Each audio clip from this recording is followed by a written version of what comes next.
That ain't right.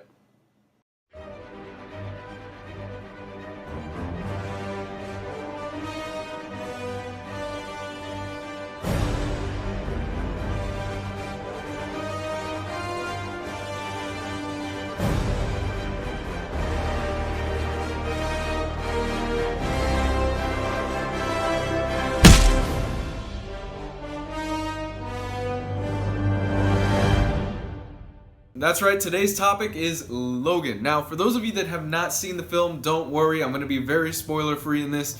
I'm not going to really touch on any of the spoiler bits in here. I know a lot of people still have not gone out and see it, but I will say this. Oh man, this was good. The film Logan centers around the character of what else, Wolverine, and this film is set in 2029 where pretty much all the mutants are dead. I'm not going to get into why they are dead or too many spoiler details because that would ruin the film, but that's basically the general premise. He's living out on his own with Professor Xavier and Caliban, and things aren't going that well. He's sick, he's dying. The reasons why he's dying, you have to watch the film to find out, and he's basically taking care of an elder Professor Xavier who has some of the worst case of dementia and seizures that you probably have ever seen. Okay, right off the bat, first things first, is this film as good as it's been hyped up to be? Yes, undoubtedly yes. I love this movie. I really did. I think Hugh Jackman crushes it, and this is the best portrayal that we've ever seen of Logan. This is the best portrayal that we've seen him do of Logan. Years and years of crafting this character and working on this character, you can tell that Hugh Jackman has a love and a passion for this character, and it shows on the screen. Patrick Stewart, of course, always delivers as the Professor Charles Xavier. However, the biggest surprise to me was the actress that played X-23. X-23, for those of you that don't know, is Wolverine's clone. She is genetically modified to be basically a mini Wolverine and a female version of him. And the actress that got here was great. Fantastic. I mean, really, really a standout performance by her. And she doesn't even really have much to say throughout this whole film, so it's one of those performances that is kind of like in Terminator 2, where the Terminator really doesn't say much. He has to act through his body language and through his actions, and wow, this girl has like the steeliest of gazes. It's like she just looks at you and my soul was like, oh god, you're peeking right into it, aren't you? Much has been said about the R rating in this film, and I know a lot of fans are wondering, well, did they just use the words fuck, tit, ass, and all this other stuff just to be kind of cute and to emphasize that this is a much more dangerous and much more violent world just because they can, or does it actually add to the story? In my opinion, the R rating helps it out tremendously because you finally get to see Wolverine cut loose. You finally get to see him go into berserker rage and chop people up. You watch those old X-Men films and he's cutting people, but there's no blood, there's no limbs flying off. You get that here in spades, and I mean that by the boatload. Literally, there are gallons of blood pouring onto the floor as this guy is turning people into basically ribbons. I guess if I have one complaint about this film is the villains. Boyd Holbrook plays the leader of the Reavers.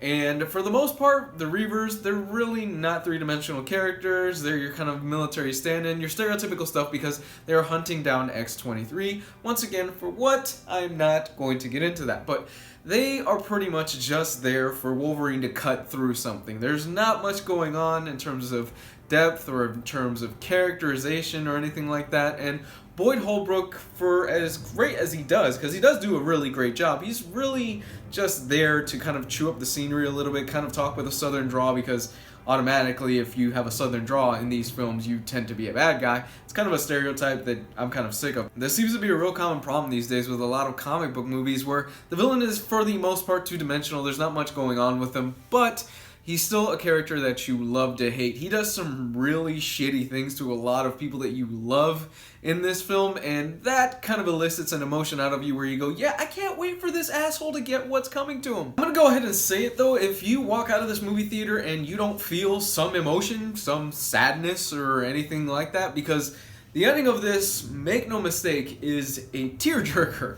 It is a tearjerker in the biggest sense. I'm not somebody that cries a lot in films, but me and my girl were sitting next to each other watching this, and I have to be completely honest, at the end of it, the feels came out, and they came out really, really, really heavily. It very much took me by surprise how well they ended the film and where they took certain characters and where they ended the film, and especially how the character of Wolverine is dealt with towards the end of the film. I know I'm speaking really vague, and I will do a spoiler talk about that later on, but that really caught me by surprise in the best way possible, and I really didn't think they would go where they went towards the end of the film, but damn if they didn't, and it brought the emotion out of me. It really, really did. There is a final shot in here that involves a certain religious symbol that gets flipped on its head in certain ways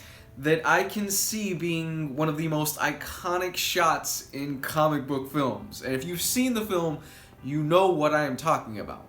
Overall, look, I don't really do reviews of films here. I leave that to the other big guys, but I really wanted to sit down with you guys, and I really wanted to talk about this film because I thought it was incredibly well done. It's very well shot. James Mangold crushes it in every single scene as a director, and Hugh Jackman delivers an amazing performance. There's a lot of talk around the internet and around comic book fans and around movie review sites. Could this be a film that will get an Oscar nom next year? And I gotta be honest, I could totally see it. I could see Jackman getting the nom for Best Actor, or Patrick Stewart even getting the nom for Best Supporting Actor in a film, because it really is that good. It's really that powerful. This really isn't just a comic book film. This is a Western. This is, in some instances, even a horror film. There are elements of it that were genuinely very frightening, especially when you see what is hunting them as the film progresses.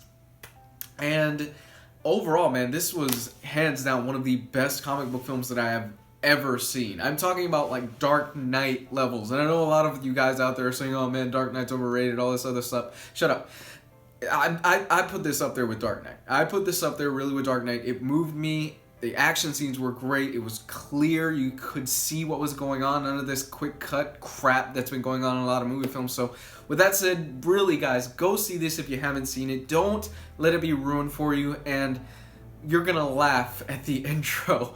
I won't give away what's on the intro, but let's just say that a certain Marvel character makes an appearance before the film actually starts, and I was dying laughing.